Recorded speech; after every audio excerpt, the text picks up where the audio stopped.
Landlord, landlord, landlady, tenant. Error ṣe. Ọjọ́ kan ìjọ̀gbọ̀n, ọjọ́ kan ìjà, ọjọ́ kan pèlè sí. Exactly. Ẹ pẹ̀lẹ́. Mo gbọ́ pé inú ilé lẹ́yìn méjèèjì ń gbé. Àtàná tá a ti dé láti Port Harcourt ni mo ti ń notice ẹ̀yin méjèèjì. Ṣé ẹ rí dídé tá a dé sínú ilé yìí? Adé tìjàtìjà, adé togun-togun, adé máa fi wàhálà fẹ́ni tó bá ní wàhálà. Ṣé rí ìyàwó mi tẹ́ ń wò yìí? She is a retired soldier. A single call tó bá méèkì báyìí gbogbo lè gbiná. So therefore, àwọn nǹkan kan máa ṣẹlẹ̀ nínú ilé yìí láàrin ọ̀sẹ̀ méjì tá a fi máa live pẹ̀lú yín. A fẹ́ yọ èkó kúrò nínú àlìkámà. Torí ẹ̀ la ṣe pè yín. 100,000 lẹ́ ń san per room yín. Mo dẹ̀ gbọ́ pé ẹ̀yin méjèèjì jọ ń gbé papọ̀ ni. But ìyàwó mi ní kí n pè yín. Ó ní kí n yọ 1,000 kúrò nínú rent yín. Kí n sọ rent yín di 99,000. 1,000. Ẹ máa ṣe. Bàbá, àdúpẹ́ o. Màámi, àtẹ̀fẹ́ yín o. Ẹ kú náwó wa. Ṣùgbọ́n kó tó wá lè rí bẹ́ẹ̀, ẹ̀yin náà máa ní nǹkan kan tẹ́ ẹ máa ṣe. Because a fẹ́ kí ogun tó fẹ́ lọ́nu ilé yìí a fẹ́ kó kàn yín. A fẹ́ kí wàhálà tó fẹ́ ṣẹlẹ̀ yẹn a ò fẹ́ kó kó yín lẹ́rù. Torí ilé yìí máa gbóná mọ́ àwọn kan ó dẹ̀ máa tutù mọ́ àwọn apá kan. Àbí bẹ́ẹ̀ kọ́ mà? Bẹ́ẹ̀ni. So therefore, ẹ̀yin méjèèjì tẹ́ ẹ bá ti láǹfààní àti ṣe ń tá a bá fẹ́, àwa náà máa ṣe ń tẹ́ ẹ bá fẹ́. Láfikún, ìyàwó mi á máa fún yín ní oúnjẹ ẹ̀kan lójúmọ́ tó bá ti dáná. Mọ́mì, ẹ bá wọn sọ́kàn understand. Gẹ́gẹ́ bẹ́ẹ̀ ṣe mọ̀, èmi ni the latest landlady nínú ilé yìí. Exactly. So dídé tá a dé yìí, a wá fún peace ni. But ẹni tó bá fẹ́ wèrè 100% ó wà nílẹ̀. Exactly. Gẹ́gẹ́ bọ́kọ mi ṣe sọ, ṣe rí bí n ṣe dé, mo ti ń wo yín pé ẹ máa fẹ́ gbọ́rọ̀ sí mi lẹ́nu, ẹ máa ṣọmọlúwàbí dáadáa. Exactly. So ó láwọn nǹkan kan tí mo wá fẹ́ kẹ́ ṣe fún wa. Gbogbo ibi tá a bá ní kẹ́ ẹ tẹ̀, ibẹ̀ ní kẹ́ ẹ tẹ̀. Nǹkan tá a bá sọ fún òun ní kẹ́ ẹ ṣe. That's it. Ṣẹ́rí, a fẹ́ kẹ́ ẹ jẹ́ bí bodyguard fún wa. A máa fún yín ní instructions. Ẹni tó bá ti kọjá àyè ẹ̀ báyìí, ẹ máa deal pẹ̀lú ẹ̀ ni. Kò jù bẹ́ẹ̀ lọ. Àwọn nǹkan yẹn ló máa keep ẹ̀yin sínú ilé yìí tá a fi ní ilé yín dànù. Àbẹ́ tí níbò míì tẹ́lẹ̀ kó lọ. Ilé wọn ládùúgbò yìí. Torí ẹ̀, ṣé ẹ faramọ́ àbẹ́ ẹ faramọ́? Ọ̀rọ̀ ní láńlọ́ọ̀dù àti láńlẹ́dì sọ̀rọ̀. Iṣẹ́ tá a ṣe báwo la ṣe wá máa ṣe ń sìn? Táwa ní iṣẹ́ wọn ń sìn ni. Ẹ má wọ́rì. Iye tẹ́ ẹ̀ rí níbi iṣẹ́ yín yẹn owó ilé náà lẹ fi ń san. Torí ẹ̀ náà la ṣe yọ 1,000 kúrò ní 100,000 yẹn fún yín. A dẹ̀ máa make sure pé ẹ̀ ń jẹun ẹ̀kan lójúmọ́ lọ́dọ̀ tiwa. Iṣẹ́ yín ti bẹ̀rẹ̀ láti sìn lọ. Let's go. Ẹni tá a bá ti ní kẹ́ ẹ bẹ́ kẹ́ ẹ ṣe kí ni? Abẹ́ iṣẹ́ bẹ́ẹ̀ náà nìyẹn.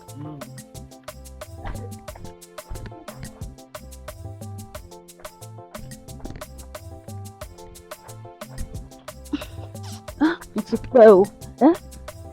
Ti pẹ́ o. Kí ló fẹ́ rí mi fún? Màmá bá rí i. Dada ṣe mí tì lẹ́nà. Wọ́n ṣe báyìí. Mo bá ṣe tuntun, mo bá ṣe tuntun, nígbà tí mo bá ṣe tuntun tán. Ẹ bá rójú mi gbàgì. Mo wá ní.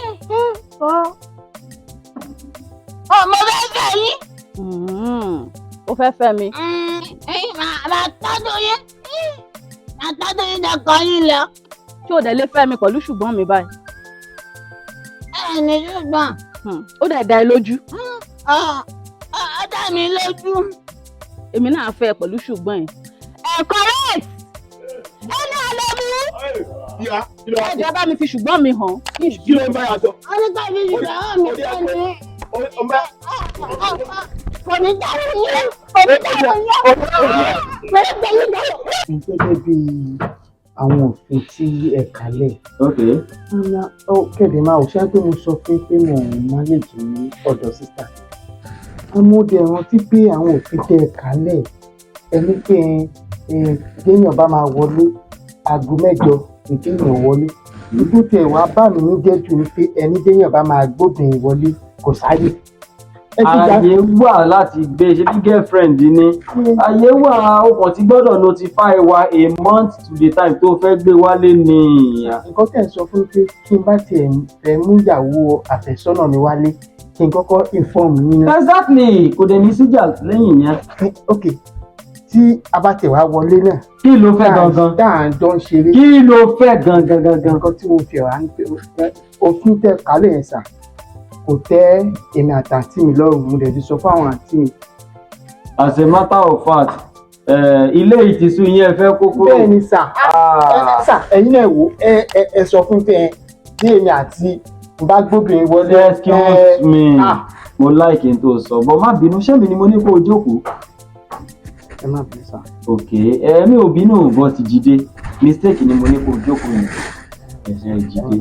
Ẹni àlè mú. Correct. Olúwa mi. Ẹ wá boys. Àlàyé ló ń fẹ́ kó kúrò lé wa. Ó fẹ́ kó kúrò. Bẹ́ẹ̀ ni sá. Ní ìsìn àbílẹ̀. Báyìí ni sá. Bẹ́ẹ̀ ni sá. Ó ṣe yẹ báyìí sọ ni àbó tí ń sọ tẹ́lẹ̀. Ó fẹ́ kó kúrò báyìí. Ó kò bẹ́ẹ̀ ni sá. Ó fẹ́ kó kúrò àbí. Bẹ́ẹ̀ ni sá. Ìwọ ẹjọ́ ọkọ sí báyìí náà bọ́ báyìí. Ẹgbẹ́jẹ̀ ta sí mi lára. Máa bọ̀ báyìí náà, ìwọ fẹ́ kó kúrò ní. Ó bọ̀ báyìí.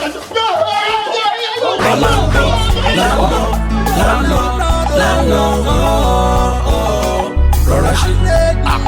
Ọjọ́ kan ìjọ̀gbọ̀n, ọjọ́ kan ìjà, ọjọ́ kan pèlè sí i. Máa ń ṣe àwọn kọ̀ọ̀kan kan nínú ilé mi, máa gbọ́dọ̀ mọ̀ nípa wọn. Yéè! Kílẹ̀! Àǹtí ẹ̀jọ́ ta lẹ́yìn o. Mo ní pé kí n dá mi nù ní mà. Pé kí ẹ ṣe sí mi lẹ́yìn òun nulẹ̀. No, rárá mà o, mo torí pé mo wà nínú ilé ni mà. Lẹ́sẹ̀ ń jáde ní ìhòòhò ọmọlúàbí. Rárá mà o, mo kọ́. Rárá oṣù wo ni bẹ́ẹ̀ ṣe máa ń ṣe nìyẹn tẹ́ bá ti fẹ́ gbọ́kọ́ lọ́kọ́ tẹ́tí rẹ̀ tó lówó lọ́wọ́ bẹ́ẹ̀ ẹ máa wọ̀wọ̀ kú wọ̀ káàkiri inú ilé ni. Ẹni ọ̀lẹ́ mú! Inú ilé ìlélẹ́ ń gbé. Àjọ ń gbé ní. Ẹjọ́ ń gbé pẹ̀lú egbò òhò. Ẹni ọ̀lẹ́ mú ṣiṣẹ́ owó ẹlẹ́mìlẹ́wọ̀ ẹlẹ́mìlẹ́wọ̀. Ayé mi o. Ẹ bá rí nǹkan tó wọ̀ ní ọkọ tí mo jìṣẹ́ níyà pẹ̀lú kàtó orí ilé yìí kọ́ tí mo mú gàrí tí mo. Máa ìdí ìbáta o. Ẹ̀yin lẹ gbé ata síta ń bí.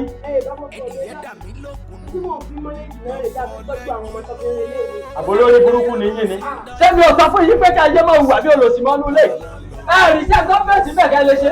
Ẹ̀rí iṣẹ́ kíkẹ́ nìkan kẹ́ lọ ṣe. Ẹ wá bí ọ̀tá síwájú ìta ìní. Ṣé ìyálàyà yìí kọ́rùn lè rí?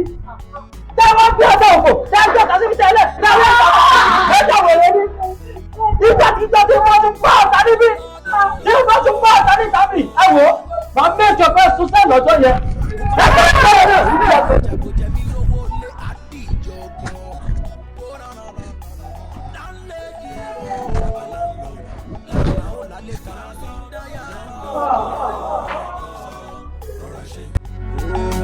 Àtòrí ṣàlàyé bó bá fi síwájú á fi sẹ́yìn.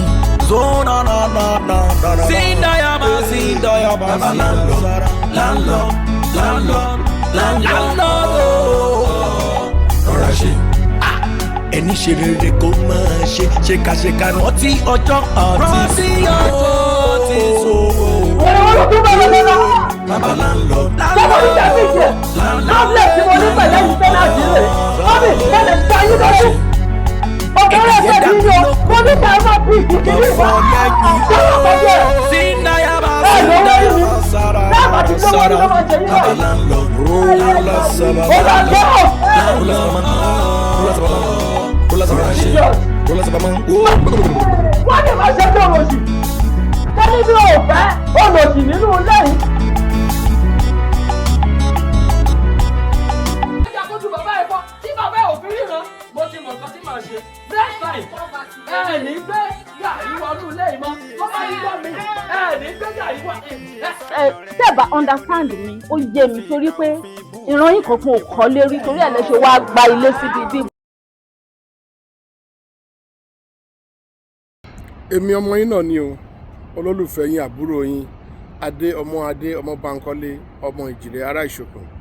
mo ní kí n sọ fún yín pé eré tẹ́ tí ń retí látijọ́ pé yóò jáde LANDLORD àwàdà kẹ́ríkẹ́rí ti àgbéléwò ó ti jáde báyìí ní èní ọjọ́ 6 oṣù kọkànlá ọdún 2023. wọ́n wá ń dúpẹ́ lọ́wọ́ yín tẹ́ tí ń retí ẹ̀ tẹ́ tí ń pa òǹgbẹ́ ẹ̀ pé ó ti jáde o ẹ lọ bá wa wò ẹ bá wa share ẹ bá wa pín ẹ bá wa comment ẹ jọ̀ọ́ gbogbo ẹ̀yin tẹ́ bá wò tẹ́ bá share tẹ́ comment ẹ̀ ẹ̀bùn bẹ fún gbogbo yín lórí ìkànnì Jígí Alára kan náà ni lórí YouTube àti lórí Facebook. ẹ ṣeun púpọ̀ adé ọmọdé ló ń sọ wípé ẹ ṣeun ibi tẹ́ ti mú owó ọ̀hún tẹ́ fi ń ra dátà tẹ́ fi ń wo sinimá àgbéléwò wa LANDLORD àbùdí báyìí nítorí ikún àbùdí nítorí ọ̀sà. mo sì ní kí n tún sọ fún yín wípé ẹ kó ojú lọ́nà eré wa tó ń bọ̀ nínú oṣù December àti January ọ̀rẹ́ mẹ́ta àti sọ òótọ́ ẹ̀yin láwọn máa bá o ẹ ṣeun.